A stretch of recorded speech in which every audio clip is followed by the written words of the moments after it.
Jakarta, CNN Indonesia. Mantan Gubernur Aceh Irwandi Yusuf resmi bebas dari penjara setelah mendapatkan program bebas bersyarat pada Selasa, 25/10 kemarin. Irwandi telah dikeluarkan dari Lembaga Pemasyarakatan Lapas Sukamiskin, Bandung, Jawa Barat.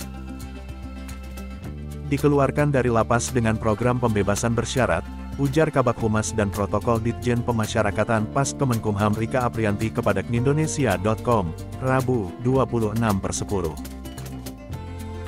Rika menjelaskan dasar hukum pemberian pembebasan bersyarat tersebut diatur dalam Undang-Undang UU Nomor 22 Tahun 2022 tentang Pemasyarakatan.